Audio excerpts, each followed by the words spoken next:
This is True Life 70. 70, that's all I guess. As we've been talking about these big ticket diseases, Parkinson's and diabetes and, hypertension, all these things on the rise. Cancer is just always there. It's always been there. And you've said on multiple shows now, we always all have cancer. Yes. Explain. That's the theme. Explain that. Yeah, that's a big topic. And cancer figures so prominently in everybody's minds. It's the big C. And I have sat with people who have just gotten the diagnosis. I've given people the diagnosis, and you say the C word, and it's a line. Like, you and I don't know what it feels like to be told you have cancer, and it feels like a death knell. Well, I was going to ask about that though. So here I am. So I'm 50. I have known people with cancer. I mean, we've had patients who passed away. But then you also know a slew of people that they got cancer and it was minimal, right? It also feels like as time goes on, there's more and more cancer, and somebody had it and they talk about it. And even if it's, breast cancer is still pretty significant, but so many people that that have, my mother-in-law, she had breast cancer and radical mastectomies, and here she is fine today. In contrast to Alzheimer's, like we said, like right. Dr. Bredesen said, there's right. Everybody knows somebody who had cancer and got through. Nobody knows somebody who got through the other side of Alzheimer's. Well, and I think it was episode 69. We talked the same thing about Parkinson's. You don't know somebody who had Parkinson's for a while, got over it, and it just doesn't happen. So cancer. So cancer is a spectrum, like the spectrum of cancer. Would that be it? Yeah, okay. We are all on the spectrum all the time of everything, and cancer included.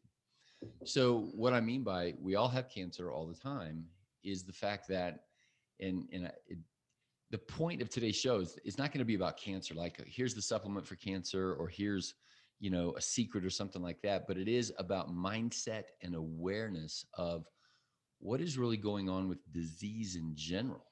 And cancer is one of the most feared, most revered, almost. Like it's the famous book, The Emperor of All Maladies, was a Pulitzer Prize-winning book. I really like the guy that wrote it, but it was a story about, going way back to the ancient Egyptians who had words for it. And that's how we got the word cancer is, the zodiac and the tropic. Oh, right. Yeah. So, and it has the sign of a crab. So in German, it's the same word as for a crab, and it's I've forgotten the history of the word cancer, but we all have cancer all the time, because cancer, and the book I just recommended to you most recently, The Cancer Code, talks about the reality that this has been with us from the beginning. Yeah, so it has been with us from the beginning. So let's not get into a debate about, what does the beginning mean and all of that. But let's just say, over the course of recorded human history for 5,000-6,000 years, this has been there. It's been there, but like everything else, it is now greatly increased.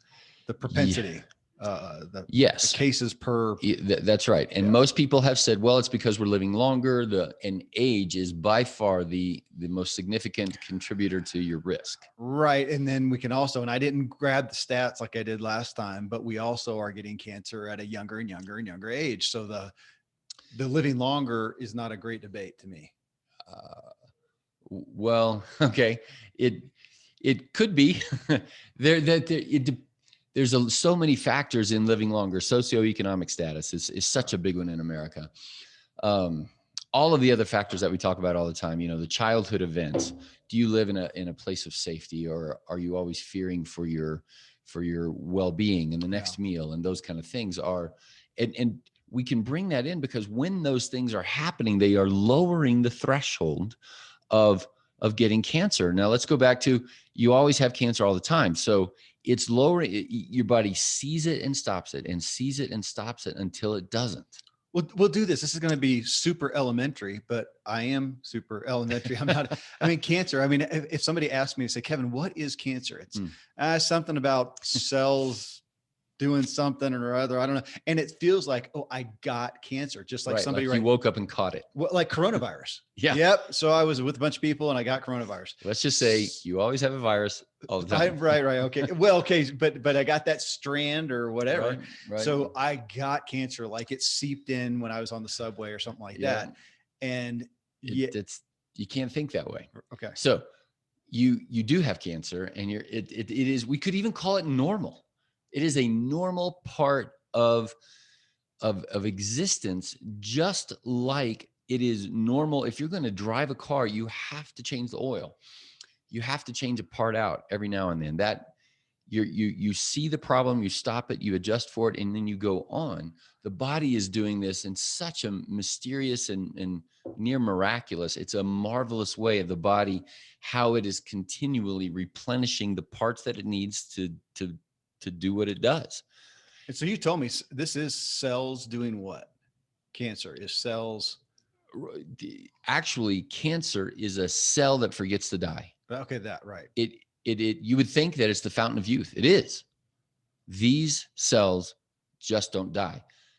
But, and this gets also very theoretical. Think how terrible it would be to never die. I personally think that would be terrible. It would be terrible. Like there's got to be something more. Yeah. There's got to be the next thing. At least that's how I think. Yeah. And so it would be a curse. And that's kind of what cancer is. It's a rogue cell line that there's been a mutation, there's been a carcinogen, there's been something. As your skin cell becomes the next skin cell, becomes the next skin cell. I was just going to say, again, I'm thinking elementary layman's terms, something like that. But if right here, the skin on my cheek did not die, slough off, fade away, whatever it does, and regenerate to new skin. And he said, yeah, I've got skin that never is going to die. I'm going to look like leather in a week. Or, well, it would be worse than that. Okay. That cell like line Tales that from the Crypt doesn't die becomes the basal cell, squamous cell, melanoma. Yeah. Right. So it doesn't become leather skin. It becomes, we've talked about those splotches. Well, and I do. I've spent God knows how long on the roads with my face exposed as a professional cyclist out on the road with no sunscreen. I just was that ignorant. And now I have, compared to you, your skin is consistent, and I've got spots. And last year I went and had the peak of my head. So we could use that. So when a normal skin cell becomes dysplastic, dysfunctional plasia, which means growth, dysfunctional growth. It's gotten off track. It's like a train that's off track, but the tracks don't end. So it just keeps going. Now it sends out signals of alarm and distress. So the cells around it start to say, oh my gosh, let's kill that guy. And it happens until it doesn't. And over time, like your sunburns on your face when you were 18, every day are actually the skin cancer of us at 50 is most likely that began with a sunburn at 4 or 5. Okay. Cause I want to, we talked about Parkinson's, and we've been talking about genetics. We did a show on. Well, hang on. I have to get to one more point. Okay. To down the see it, stop it, that there's within our DNA is the gas and the brake, the gas of growth and the brake of don't grow. Okay. So we have, and back in the 80s when I was first started, science and learning, and my dad was a doctor, and back then there was big strands of the DNA called junk DNA. Now we know within that junk are these, not just within the junk DNA, but now there is no junk DNA, right? Everything means something as it's getting folded together. But some of that is within the cell line is step on the gas or let off the brake. And so we don't drive our cars that way, but if you're a race car driver, you always have your foot on the gas and on the brake. It's this exacting science of maintain a grip to the road and turn the corner and go. And that's the cell is doing that. It has to maintain a grip on being a skin cell, but you just lambasted it with 8 hours of sunshine, and that loosened up the grip a little bit. So if it doesn't slow down, it's going to spin off into the side, and that spin off becomes a cell line that we would call a mole, a freckle, Yeah. a rash, whatever it is. And so that the gas in the brake is going on right now, a trillion times a second in your body right now. See it, stop it, see it, stop it, see it, stop it. And we just take it for granted. And you think that a bowl of Cheerios is going to support that? And now you just jumped off into the volatile waters of saying, oh, really? I have something to do with my body's ability to do what it's supposed to naturally do or not, and fall into cancer. I gave myself, or I can give myself cancer. Okay. Okay. I'm going to jump somewhere else and then come right back there, because on the aspect of genetics, just because you were talking about skin cancer. So when I have the form that you fill out for insurance or whatever, have you had cancer in your family's history, parents or grandparents or whatever? I have to put down, yeah, my grandfather had really bad skin cancer. He was a farmer his whole life, out in the sun, and he destroyed his face. They had to take away half his nose ultimately and whatever. He didn't die of cancer, but it was a big deal. Well, so does that impact me, or is it just the fact that I just happened to be out in the sun? Because my dad in the middle, who spent his life not outside, did not have skin cancer. I do. My siblings don't. My brother doesn't. Whatever, I do. So there's an environmental factor, if we could say that we exposed ourselves to, kind of like Parkinson's, where you informed us that is one, contrary to a lot of the others, that does have a big environmental factor as far as exposure to toxins and whatnot. So genetics, because that's really where, we're talking about genetics, is it just going to happen to me? I'm going to get it. I can't do anything about it. And what amount of control do I have in my lifestyle to better ward off a propensity, possibility of cancer? We have to go, that we just jumped off the big cliff into what causes cancer. What is it? Genetics. And here, so cancer is special. Is it genetics? Or say it this way, is genetics related? Absolutely. Okay. Is environment related? Absolutely. Is cancer an infection? Yeah. Is cancer a non-healing wound? Yes. Is cancer related to all the above? Yes. Is it related to, what about a viral infection versus a bacterial infection versus, and so let's go back to our original statement. It has been with us since the beginning. So within the construct, within the design of the cell is a self-destruct mechanism. Okay. It must be so. Okay. Because cells can go wrong. So within the design of the car, we don't have a good analogy of, self-destruct. Do I have a mechanism to stop the car and get out of it? Once you shut the door, that doesn't mean you're locked in forever. Here we go. It means, and so a cell, it's very important within. And so a piece of our DNA is built as we've got to be able to see when the cell gets off track and stop it, self-destruct, which is apoptosis or apoptosis is, and we talk about, when we fast, and autophagy, cleaning up dead cells, or senescence. Senility is a whole lot of senescent cells are around. And over the course of time, when you're about 100 years old or so, you just can't sustain it anymore and you die, or at some point along the way. So within the cell line is the ability for the cell to say, oh, alarm, alarm, alarm. Now, what alarmed it? Well, too much sunshine, that's environment. Aaron Brockovich and I drank water that was flammable from something over there. And that triggered a cell to go a little awry, and it kept going, until it's overwhelmed. Well, you can have an overwhelming amount of a genetic history. Like every single parent and aunt and uncle I had skin cancer. Like that's an overwhelming, or an albino person, right? Like that's just an overwhelming amount of genetic weight on the situation. It's probably going to give me a higher propensity. Okay. Or you could have been born and bred on Love Canal, which I don't know if people remember that, or 3 Mile Island, right? Like 3 Mile, or Chernobyl. Like, let's say you were born and bred around Chernobyl. You played in the grassy fields around Chernobyl. That's an overwhelming environmental thing that's going to have an impact on you. Now, interestingly, post Hiroshima and all that, we noticed that there was not as much of a fallout generationally as we expected. Okay. So that's still kind of a mystery. Smoking, the classic example, every day. It wasn't nicotine. What was it? There's 1,000 identified subchemicals within this thing that just signaled the body, we're not quite right. Prior to that, lung cancer was one of the rarities. And then in the 60s, 70s, 80s, 90s, it was the number one cancer killer. And now 50 years later, it's finally turning down, and it will go back down. But what are we now? What is the smoking? Okay, I lost track here. I'm going to come back to that.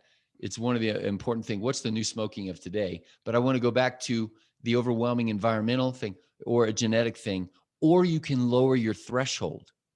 The cell's ability to brake and gas, to see it, stop it. Oh, how do you do that? Not enough sleep, too much stress, fear, anxiety, all the time. And hopefully that is a thread. We're on show 70 that we all have the ability.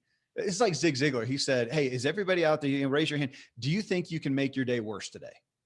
And of course, I said, yeah, can you do something, make a bad decision, whatever, and make it? I'm good at that. Well, by proxy, don't you then think you can make your day better? Well, let's talk about that. Yeah. Because we don't tend to go there. Well, so in the same sense that we all have the propensity, as you said, today, can I do something today, tomorrow, the rest of my life to lower my threshold? You can go back to the supersize me thing. Eat at McDonald's every single meal, no nutrients, whatever.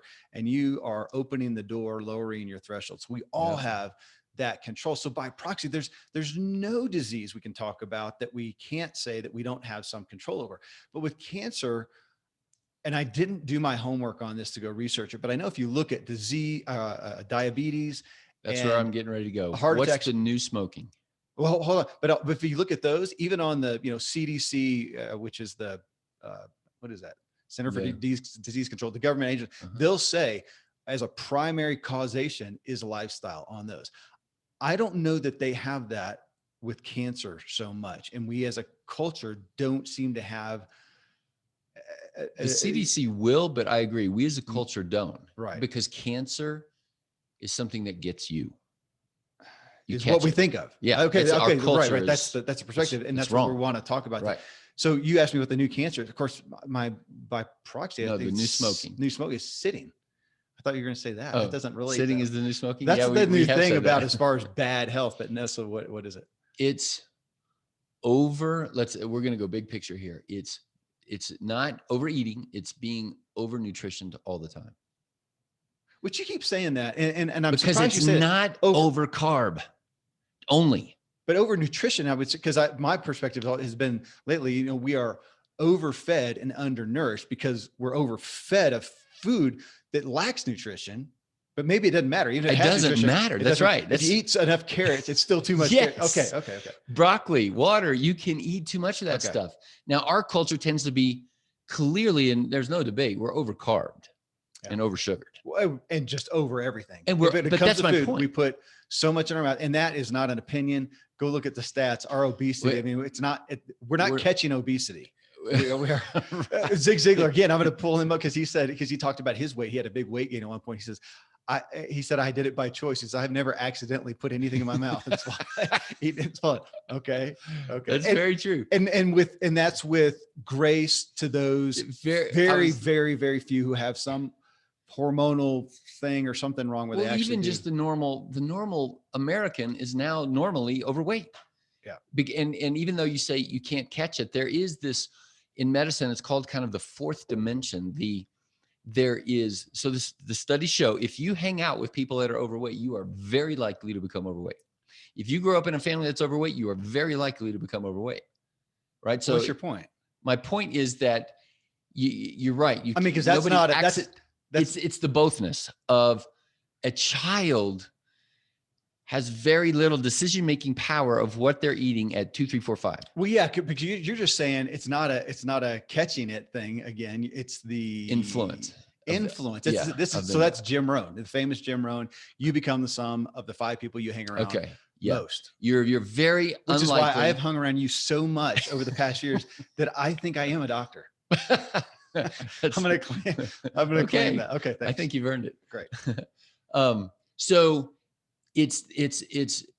I don't want people to hear it's obesity or it's overweightness that causes cancer, but I do want people to hear that it is, yes, that and the lack of emptiness that is a cause. Wait, the lack of it, the lack of emptiness. Is that what you're saying? No, the lack of being empty over time. Call it fasting, call it not eating, call it whatever else. Now, for the person who's, morbidly obese, it's like, let's just lose some fat.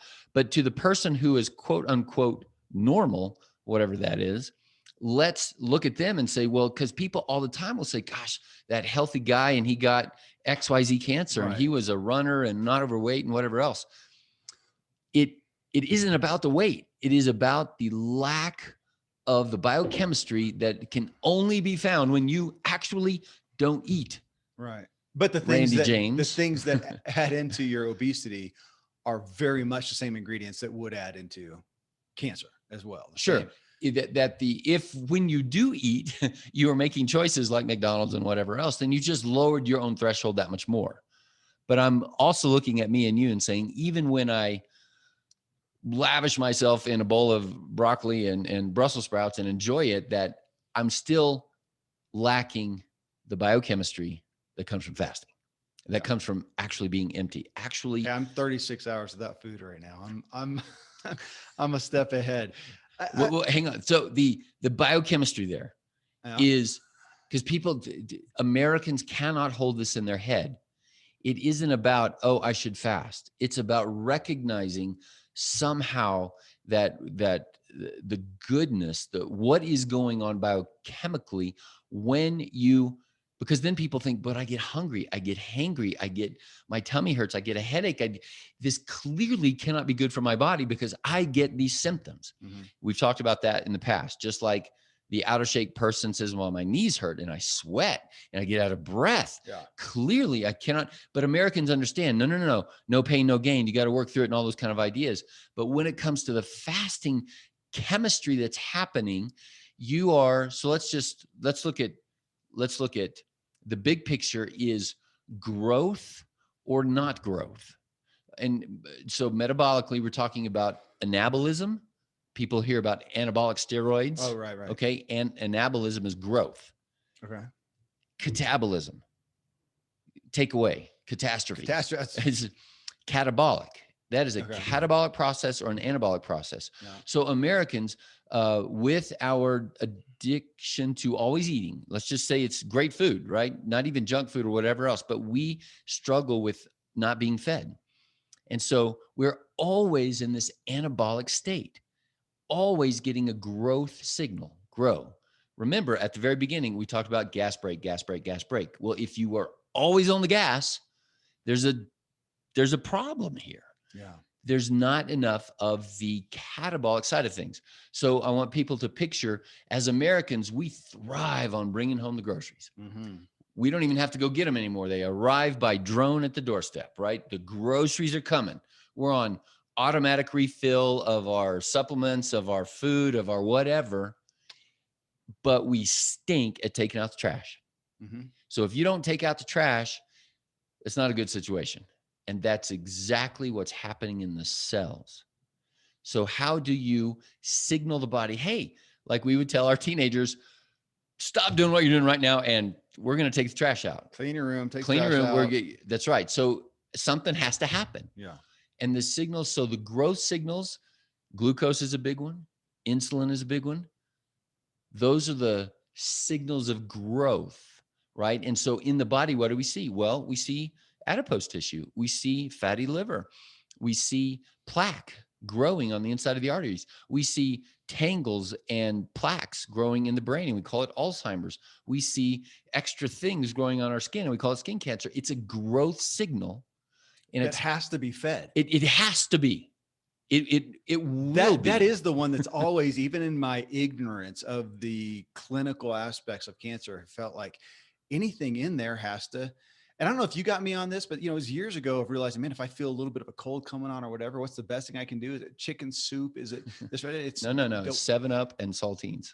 I said, I'm salty. When I was a kid, it's, oh, my throat hurts. Well, how about a milkshake? That'll go down easy and feed me full of sugar. And now it was don't eat. And that was my favorite cure all. It wasn't 100%, but it was pretty great. Man, I feel a little something off. Don't eat. Don't eat for, even just Don't 24 eat, drink your hours. water, go to bed. Yeah. Yeah. Instead of feeding it yeah. So the take out the trash signals, sleeping is a big one, yeah. right? We talked a lot about sleep, and okay, so fasting and the signal of, and I don't want to say the biochemical words other than to make me feel like I'm smart, but autophagy and mTORs and AMP kinase, these are the big words in the research these days of how do you stimulate the cleanup signals. Yeah. The autophagy, so autophagy, the body self eats. It eats up the old dead cells. All right. Mitophagy, so the mitochondrial cells, energy, right? Like one of the most common complaints that people have is I just don't have any energy. Well, can you imagine, backpacking through the mountains, but you never get rid of your trash? You just have to carry your poop all the time. You just got to slog it around with you. You never get rid of these things. You should be tired. Yeah. You're slogging around all this extra stuff in there, senescent, old, dying, not quite working right cells. Why wouldn't you want to get rid of that? I do. Doctor, tell me how. Don't eat. Go to bed. That book just does not sell in America. Yeah. But here I am. And so I am on 5th week of an 84-hour fast. And it's terrible. This one I have. You're much less fun to be around. I've committed to not even committing to doing the whole 84 hours. I'm 36 hours and we'll see how it goes. But I'm thinking about that and thinking about this. What am I doing right now to help ward off the possibility of cancer? I'm allowing time to take the trash out. And man, that's a big deal to me. And the consummate question, I think I even threw this at you not long ago on this topic, is if you got that cancer diagnosis, right? You walked in, today and you got whatever. I don't, what would be a cancer that you could theoretically get? Something weird on, so I don't know if I showed you that. I got that spot, lump. Yeah, that spot on my arm there that looks like a weird lymph node. So a sarcoma would be a scary one. So you got one, like you're going to get your arm chopped off, right? Okay. And I would say, okay, let's just imagine I do my blood work and holy smokes, the white blood cells are off. And it's like, that's really weird. What would I do? I would, now this is a debatable kind of a thing, but I think there's enough evidence to say I have been over animal proteined. And by the way, protein is a signal for insulin and it will be converted to sugar. So people think, oh yeah, I'm on a paleo, whatever else. But if you're eating less vegetables and more mastodons and, elephants and whatever's, it will get converted. So I would probably go pescatarian or PEGA, whatever that Hyman does, where I would be really picky on eggs, maybe once a week, eat my small fish a couple times a week, and then be mostly vegetables.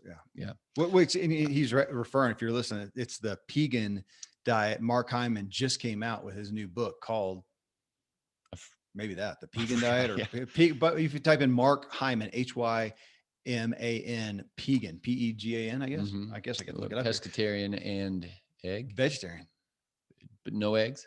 He's very minimal on eggs and very minimal on dairy.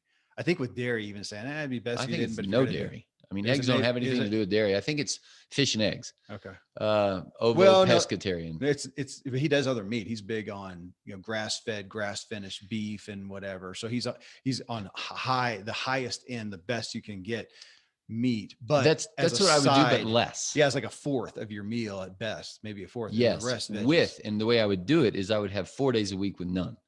Oh, wow. Again, a fasting approach to reducing that signal into a system where the cells have gotten off track. Now, is that a prevention?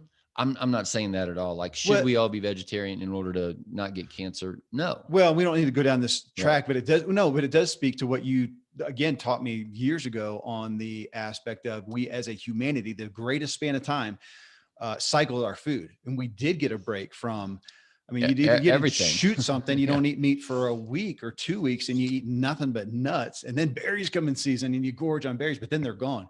And now we have the same stuff every single day. And that really spoke to me a long time ago. Yes, and so let's look at other ancient cultures that would also eat a lot of the same things. Like ancient, people in the Swiss Alps, they don't get berry or apples or whatever. But let's take the Eskimo, who way back then had 80% blubber. Blubber, Yeah, all the time. But the animals that they're eating cycled, right? Like a seal swims. We were in California, and those monk seals, I think they swim way over 1,000 miles away, eating whatever's over there, and then they come back. And so, what does the meat eat? Is the question. Yeah. Right. So, cows, they're cycling their grass. Yeah. Cows are picky. They like this grass and they eat that first. Then they go to the next grass, then they go to the next grass, and et cetera, et cetera, et cetera. But part of the problem is we, in our monocultures of dairy, gluten, corn, and soy, we're losing that variety. Now we only have like 6 or 7 brands of apples and oranges, and we're losing there used to be hundreds of these heirloom. My understanding is they have so much more sugar than they used to, and so much less other things, healthy nutrients from the ground that's been raped of the nutrients. But we left back, so little, if you got that cancer diagnosis, my guess is that you would say, gosh, I would fast for 7 days, 3 weeks, as long as you could. I mean, to start off with, and then also hit a diet that's going to feed the cancer less by having just fasting and prolonged fasting and signaling those signals. It's not about losing weight, and people think, oh my gosh, when you get cancer, my aunt had that and she got skin and bones, and the cachexia happens. Like, right. That is a different thing. Once you're in the world of cancer diagnosis, and you're now, it's a different thing. But on the very front side, if there's an idea of, hey, can I give my body what it needs to get on top of this or cure it or something like that? I think fasting is.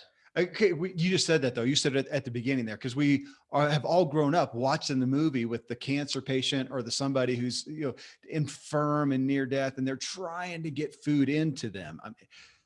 So I'm going to what? Keep going. Yeah. Well, it's just that we have that thing that we need to feed this illness. You need to eat. Yeah. I'm not hungry. You had a cold. You haven't eaten since this morning, Bobby. And you got a cold. What can we chicken? And again, it's chicken soup, and you're going, no, don't feed him anything. I remember when I would drive to college, I had the good fortune of, it was an 8-hour drive, and right at 3 or 4 hours was my grandma's house. So of course you're sitting there doing nothing for 8 hours, and I was stop at grandma's house, and what did she do? Feed you. Feed me. Meet you at the door with a pie. And I told her one day, no, thank you. And she could not accept it. You destroyed her. And I left with food. I didn't eat it, but I was like, I will eat it later. But you need to eat. Yeah. Was just the phrase. Yeah. You need to eat. The overfed, I've seen it over the years. My dad used to own a health club, and being in, athletics and sports all my life and stuff. And the bodybuilders who always got me and talk about the height of growth. You were talking about growth, of overfeeding. And there's so many of them that I know who, had the heart attack out of the blue, or had some. I mean, there's not a whole lot of healthy older bodybuilders. And I say that everybody's going to think of Arnold Schwarzenegger, who's still seems to be, doing well, always exceptions, but by far and large, I always looked at them. You could see it in their face. They look just filled to the brim, about to pop, like a car. If you take a car to the mechanic, or if you have a mechanic over and you're filling the fluids to the top, they'll go, no. They all have a line. Do not go above that line. Okay. Keep going with that idea. So this is an analogy that we use. Here's what we've done in America. We wake up and we say, I'm kind of hungry. I'm going to drive my body over to the gas station. Which of course you're not. It's just your taste buds going, ooh, I would like to taste something. And your body saying, I'd like the dopamine hit, and I'd like the good feels of food. Or even, it's 8:00. Shouldn't we go make breakfast? I mean, it's just a phrase. It's 5:00. Shouldn't we be making dinner? I mean, I woke up this morning having not eaten for 36 hours, and I really had no thought that I'm hungry. I'm getting past that now that we're fasting all the time Mm. of literal hunger. Like, Right. I mean, I'm spry, I feel great, everything's good. I just would like the joy of eating, of putting that in my mouth, feeling it go down. I mean, I just want that joy. But Or some people don't, they like, it is breakfast time, therefore we eat breakfast. The construct of that, but it's again, the mental joy, just the that when mental joy you, and the social joy. did you do devotions this morning, and Yeah. did you have your coffee? Yeah. Yeah. Cause you want And to, I enjoyed it. yeah. There's right. So we're not saying anything's wrong with that. But culturally, we've gone too far. So we wake up in the morning, we drive our car to the gas station, we fill it up, and then we go on about our day, and it's like, gosh, it's 12 o'clock. It is time to go to the gas station. Not because I'm hungry, not because of anything like that, but because I want to hang out with people and I'm going to go there. But the gas tank is not empty. But you go there and you pay for a meal, you buy it. It is a meal. It is intended to fill you up, but you're not empty. But you shove it in there anyway. Yep. This is what happens. You're just like your mechanic said, whatever you're trying to do, you cannot put more gas in your car. Once it starts spilling over and you're like, but I've got more food on my plate and I can get more in there. So what people do is they roll their window down and now they're spraying gas on the inside of their car. And you think, ooh, and I'm like, yeah, the smell, and it increases the flammability. It's toxic. Yes, it is. And when you do the overeating or you don't ever get unfed, and by unfed, I mean, hit 24, 36 hours on a regular basis, you are spraying the toxins of insulin and glucose all over your cells. You are. You can't say, oh, no, I'm not doing that. You are. So I want people to hear that. I want to be strong on that.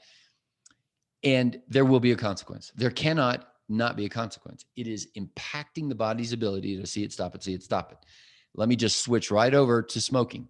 You remember the joke I tell about Mr. Smith over here who says, I'm sorry, or I say, sir, I'm sorry you have lung cancer. And he's like, well, why? I'm like, well, smoking probably had a lot to do with it. And he's like, no, I've been smoking a pack a day for 40 years. Never once had cancer. Yeah. Not one single time. Yeah. It can't have anything to do with that because I know my body. And I can smoke and go jog a mile. It cannot be related to that. And I'm like, well, you can think that, but we know it is. Yeah. Now we're at that point. So what is the new smoking? It's not being unfed, meaning it is being over nutritioned, over nutriented, not just over fatted, over carbed, over fed, and not even, and undernourished, meaning you need the nourishment of autophagy, of the clean out. Instead of shoving that gas on the inside of your car, you need to sluice it with water. That's called sleep and fasting. It almost makes me irritated that the first meal of the day is called break fast. Like you really fasted over the night. I mean, maybe this isn't correct, and you'll correct me, but when I go to sleep at night, I am going to fast from being awake. My body has got to recharge, just like all of our smartphones. At some point, you have to plug that thing in. So I've got to go to sleep. But am I really fasting? In theory, wouldn't it be good to let my digestion go to sleep as well, not be so active, and wake up in the morning? Man, I've woken up plenty of mornings after a night of a lot of eating, feeling like, man, all that food is still there. Yeah. The most of it is still there, but I'm supposed to break my fast now and eat. And I think, now, when do we ever let the digestion sleep for a little while? And it can't, because it's always got food in it. That's what gets me, is how long it takes to get out of there. Get empty. And then, like you said, so now it's empty and my body's finally, now it can go do step one of taking out the trash. Then it's going to take, and we need to do one just on, we keep talking about how fast, but it needs to do that. So, well, again, so we're back to cancer, that aspect of it has to be, is that still fair? That to a degree, it has to be fed. Now, does that mean that you can fast and cure yourself of any cancer? Well, no, there's no sure thing to anything, but Dr. Randy James, knowing what you do, that's your first, your best cure is prevention. So does increasing the amount of fasting help prevent? Yes. Will it cure? Well, nobody's going to say that, but is there evidence now, and are there studies going on in animal models of, give the rat a cancer and now let's fast him and see what are there? Yes. Oh, and I forgot her name. So, we've talked about Peter Attia, and he interviewed somebody who's a PhD, ivory tower kind of a person. Eileen Ellis, I think was her name. And the end point was, and they kind of chuckled and said, yeah, gosh, isn't it funny that maybe the biggest thing we can do in the war on cancer is super cheap, super easy, and nobody's going to do it. Yeah. Well, and I've got this book. I'll hold it up for those who happen to watch the video, The Cancer Code by Dr. Jason Fung, who also wrote the Diabetes Code and the Obesity Code. Mm-hmm. What's the thread there? Probably pretty similar. Back to your over nutrienting ourselves. And we got diabetes, obesity, and cancer. And he is one that in this book, I mean, isn't he pretty much outspoken on, for the most part, we are growing this? Yeah. So that's where the new smoking is the state of being overfed. And so the cancers where we've had success, like we've had success with lung cancer, not because we have great medicines and CT scans. It's because people quit smoking. We stopped smoking. Yeah. There is just no doubt about it. The other areas of success in cancer have been on helping match the right genetic code to the right chemotherapy. That has helped with breast cancer. Very interesting on breast cancer is, and I've got a friend who's a doctor. We were in the Air Force together, and she is overweight. And she had one of those very early introductal carcinomas. So it hasn't spread or anything like that, but it is officially breast cancer. So now let me not use her as an example, but any woman who gets told you have breast cancer, freak out. Like this is freak out mode. But what we're seeing is that it doesn't need chemoradiation surgery. In fact, you can cure that kind if you stop feeding it and let the body, because it hasn't become entrenched yet. It hasn't gotten a hold yet. That's, you can write books and books and books on what's the physiology of cancer. And one of the things, it has to have a beachhead. It has to get a place. It's really actually hard for cancer to exist in the body because the body is actually really very good at see it, stop it, see it, stop it, see it, stop it. It's trillions of times a day. I can't overemphasize that enough. Your body is actually doing this. So when that amount of stuff is happening and you have the amount of people that we have with the amount of lowering of the thresholds, we're seeing more cancer. But what's the big triggering? It's being overfed, always in the anabolic state. So what are the new cancers, like you mentioned at the beginning? So some cancer survival rates are going up, the ones that are related to chemoradiation surgery. But what are the ones where we're getting earlier, younger, and we're failing? Pancreatic, esophageal, organ cancers, liver, kidney. So those aren't happy cancers to get, right? Like by the time you have pancreatic cancer, you're already far down the road, and that's when they tell you get your affairs in order and all that. These are GI tract stuff, overfed all the time. The body doesn't get to rest, like you say, on the digestion to clean things out. So the signals get crossed, the wires get crossed, the information gets crossed. Then the cancer establishes a beachhead. And then the thing that kills is the metastasis, right? It spreads off and establishes another beachhead somewhere else. And then, now you're in cancer. Now you've got the really big thing.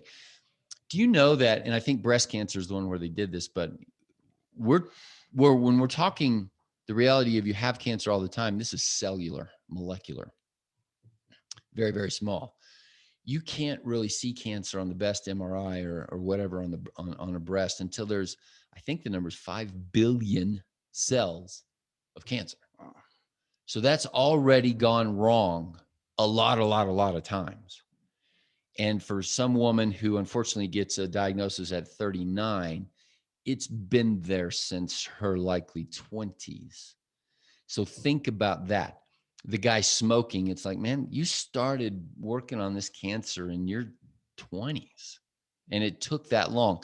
Think about heart disease, another consequence of constant anabolism. Buildup of a plaque on your artery, or a stroke, or Alzheimer's. You've been doing that since your teens. Or skin cancer. Yep, you got sunburn and again and again and again. You said you've been doing that. We could say you've been feeding that, even though, again, you may have come into existence with 50% fed that propensity, a genetic thing, whatever. Genetic. Either way, it still has to be born in a bad environment, born in all these other things. Yep, it's related. But in the very big picture of things, the context of see it, stop it, see it, stop it, see it, stop it. And then along comes smoking, along comes pollution, along comes fear, dread, anxiety, stress, no sleep, life, food. Right. So we're back to the main theme of true life is you don't have 100% control. Nobody has that. That's an illusion. You have a lot of influence. A lot of control. And there you go. There you go.